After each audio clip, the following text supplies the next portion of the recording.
Good day everyone. You all know me. I am Dr. Sharon Ali, and today we are going to be discussing about cardiac screening essentials. It is more about knowing your heart before you break your heart. Here on my podcast, I have Dr. Naresh Munot. Naresh Munot is a renowned interventional cardiologist in the Pune city. He has a rich experience in all complex cardiac procedures. He has completed MBBS and his MD's in medicine from the prestigious BJ Government Medical College, Pune, and his DM Cardiology from Mumbai. He is one of the few cardiologists in the country to be awarded the MRCP UK Fellowship. He has a rich clinical knowledge and more than 15 years of experience.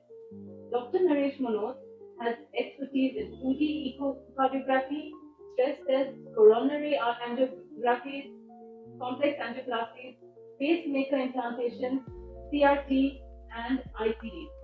He has special interest in heart failure, valvular heart disease, multivessel diseases, bypass surgeries, preventive cardiology, and cardiac rehabilitation.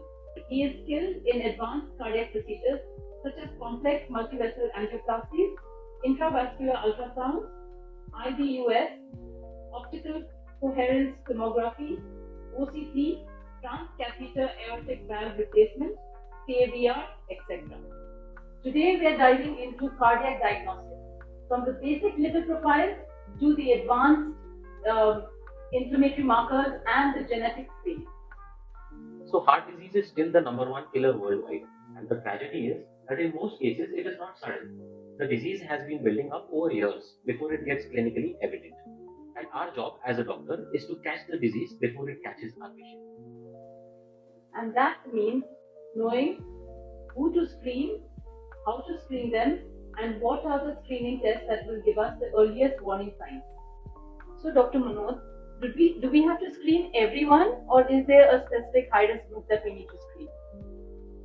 So, screening everyone above a certain age group sounds tempting, but it is not so cost effective.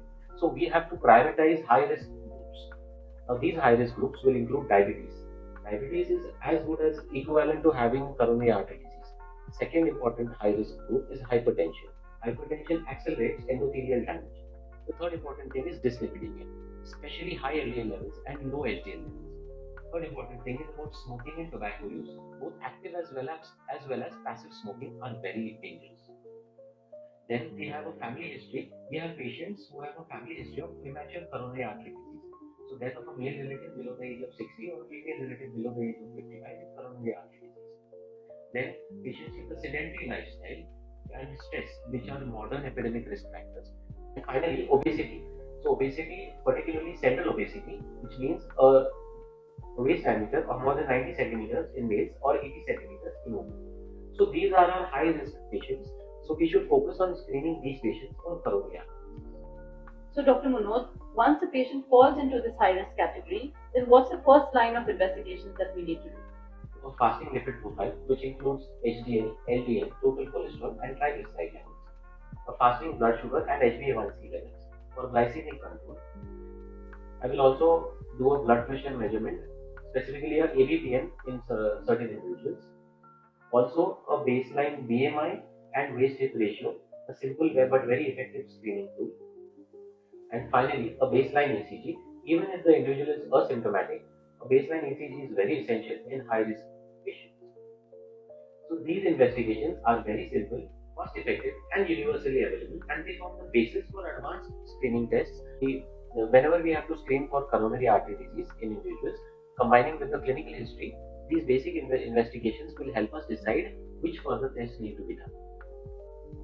Now, doctor, tell us a little bit about the special agent test.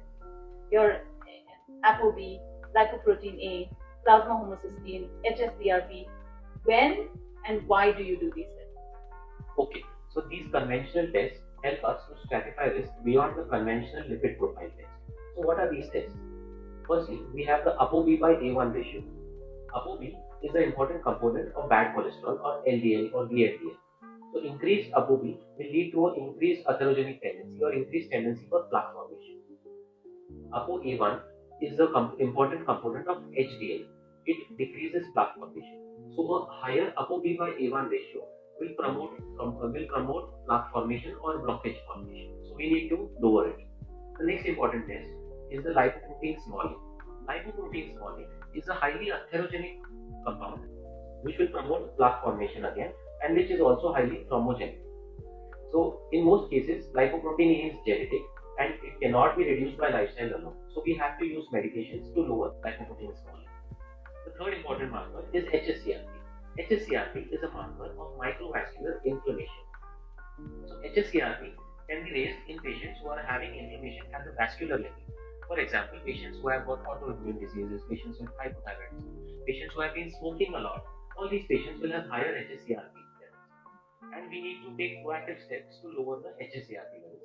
Drugs like statins can help us lower these HSCRP levels. Finally, we have got serum homocysteine.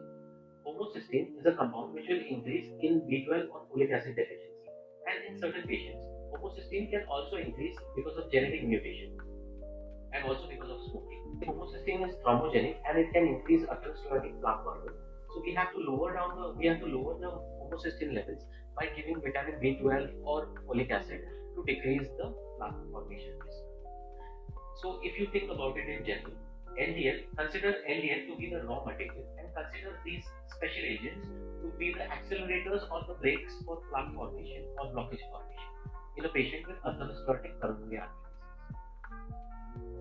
And Dr. Munot, beyond blood tests, do you recommend any kind of imaging?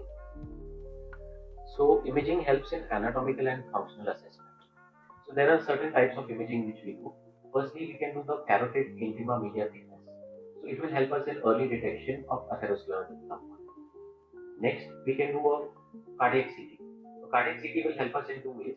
We can assess for the coronary artery calcium score, which is also known as the Agatston score, which will help us to quantify the calcific coronary artery plaque volume. Second, we can also do a CT coronary angiography, which can also directly help us to visualize the coronary arteries. The third test which is done is the cardiac stress test, also known as the TMT. The TMT test is a functional assessment of the blood flow to the heart. Finally, we can do a 2D echo test. A 2D echo test helps us in structural evaluation. And doctor, if we find raised HSCRP levels or raised ApoB levels, then what is our stepwise approach to it? So as a stepwise approach to raised HSCRP or ApoB by A1 ratio, we will have to evaluate the patient. First, we should look for any transient causes such as inflammation or such as infection. So any mild infection can also raise the HSCRP levels. Second, we should initiate lifestyle modification, also smoking cessation and dietary changes. These will help us lower the inflammation levels. Third, the patient might require pharmacotherapy, for example statins or ezetimibe. In certain cases, we may also have to add PCSK9 inhibitors, which can lead to up to 25% reduction in lipoprotein A levels. Fourth, the patient will also have to undergo periodic monitoring to assess for improvement in these markers. Dr. Munot, some people still feel that all these screening tests are overkill for younger patients. No, definitely it is not an overkill in a country like India. We see 30 and 40-year-old patients having ST elevation myocardial infarctions, and the disease process has started decades before this event has occurred. So early screening will help us save lives, and it is definitely cheaper and safer than having post-MI interventions. So let us catch the disease in the laboratory before we meet in the cath lab. Doctor, we have some questions from the audience. What tests do we do for obese patients?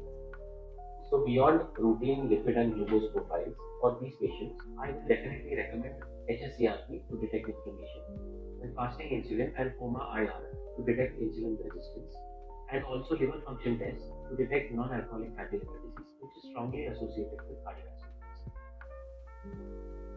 Are there any special tests for smokers? So talking about screening tests for smokers, we need to get some basic tests done. First will be a spirometry. We need to look for obstructive airway disease or any impaired pulmonary function test. Next, we should do a HSCRP to assess microvascular inflammation. A carotid Doppler to assess any vascular atherosclerotic changes will also be important. And finally, I will also suggest a low-node CT scan to screen for lung malignancy. So these will be the screening tests which I would suggest for smokers. screening isn't about finding your disease. It is about preventing it. And prevention is the most cost-effective intervention we have in cardiology. So know your risk, track your numbers, and protect your health. So this was the basic screening and prevention tests that we were going to discuss. The next session will be on few more advanced tests that we do for cardiology.